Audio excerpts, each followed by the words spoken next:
got a loose stone here. See it? Very loose. Everything else is tight, but this one. So we're going to cut it out first.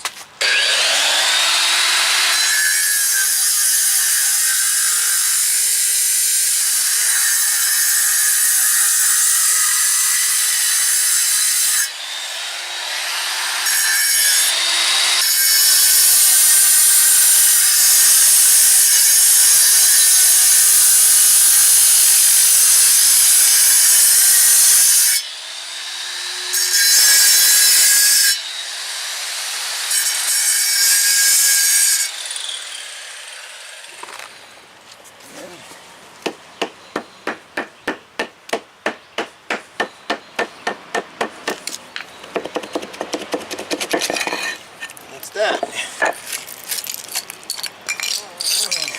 Now I'm just gonna use a screwdriver like that, or a chisel. Get the sides off. Anything you want to use. Brush it off. See if it goes back there good.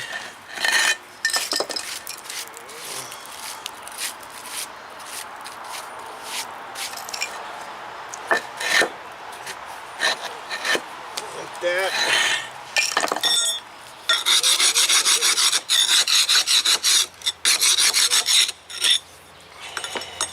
Crazy here. Get that off.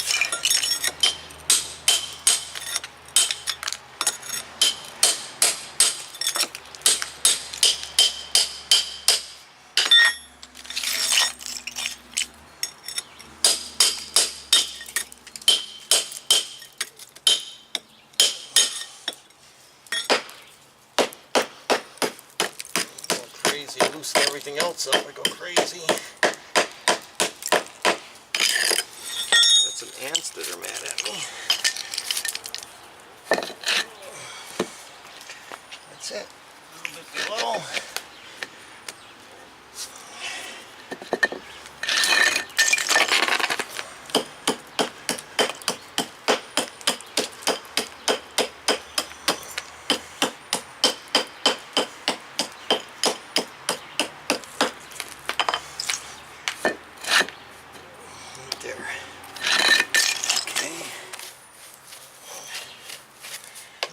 Get the sponge, wet it. That's something to stick, you gotta wet it. Take the bottom of the stone, wet it, back, wet it. Then put the cement in, just like that.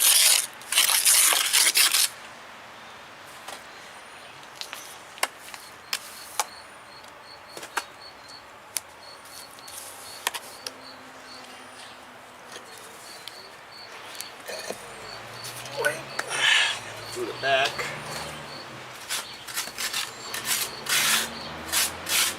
I won't be able to get much in there.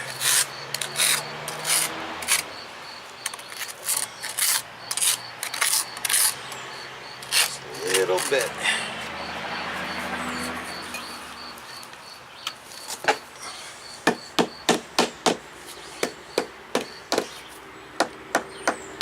Okay, and we're gonna get the cement down in there best we can to fill it up.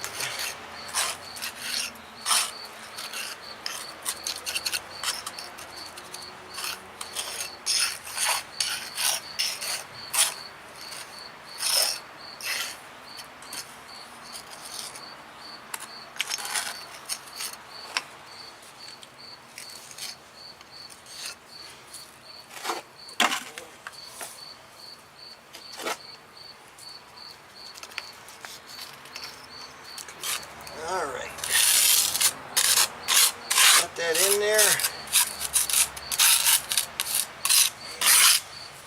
I'll just get the sponge and get these out of the neighbor's car seat, his couch when he wasn't looking. Just wipe it off. That's all you gotta do. that. No big deal. It's just like the old one.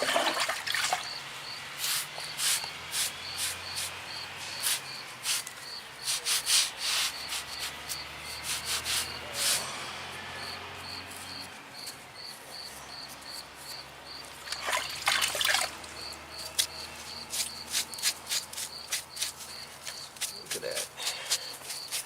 It matches up real good. A little trick here. What I did is I got some mud from my dad's garden. Mike, what are you doing with mud from your dad's garden? Now, where did I get the dirt from? This is my dad's tomato garden. So I'm going to go over here. You have a little garden. And here it is. That's the dirt. When this cement is drying, just get a little mud. Place it on top of that cement, just like that. What's that going to do, Mike? It's going to stain that cement, make it look like you never even patched it.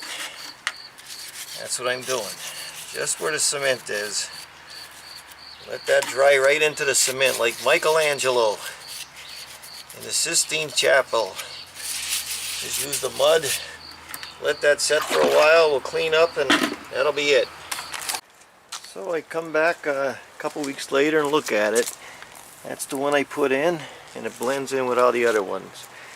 I'm going to talk about that job a little bit. Why did I put mud over that? Because when you put brand new cement in something that's old, the old cement is stained. By putting mud on it, or even dry dirt sometimes, it'll stain that cement to make it look at least close to what it does to the surrounding area. So it's just a little trick to kind of match the colors. Otherwise it looks like a big blinker. Everybody will notice it's fixed. So I do it all the time. So did I use mud anywhere else? Yeah. I did a video on how I repair concrete steps, part 6, Mike Haduck, where I had to fix the steps, and if I just left it brand new in spots, it would look like hell. Either paint the whole thing with Portland or mud it up to make it look like the rest of them. Then the other one was how I repoint an old stone wall, part 1, where I took dry dirt after I sponged it and I threw it on to disguise it. It stains it. When Michelangelo was doing the Sistine Chapel, he was painting into the wet plaster and it soaked into it. So it's the same idea. Saw blades. This is the grinder that I usually use, or one of them. And this is the saw blade. Saw blades are cheap. You can go to any hardware store. They usually have a diamond saw blade. And you don't have to use a grinder. You could use a regular saw. I have a diamond blade on this. Is when I'm cutting concrete, I use this one. So you could use anything you want. Rubber hammers. Rubber hammers, when you're working with stone and you're pounding on them, you're not chipping them. It used to be you get a board and you hit the board. But with rubber hammer, they're dandy. Get yourself a rubber hammer. Sponges. Where do I get my sponges? When someone's throwing out an old couch, I just reach in there, rip it out any size I want. Best sponges in the world. So don't buy sponges. What kind of cement did I use? 2 sand to 1 Portland. The first thing beginners do, the first mistake they make, is they go right to the problem area and they try to fix it. Don't do that. What you want to do is get a feel for the cement. Go over to the side, get a couple little pieces of stone, play with it, play with the saw, play with the sponge, play with the dirt. Get a feel for everything. And then when you're confident, then go fix the spot that is bad. Then you know how the cement works, how fast it dries, what to expect. Don't go right to the problem area. Go to the side, get some extra stuff, and practice with it. Just like if you're going to learn guitar, you got to practice. You just don't go out and play. You go out and you practice, and then you go out and play. Same thing. Thanks for watching the videos. I appreciate it. I'm Mike Haduck. Until next time.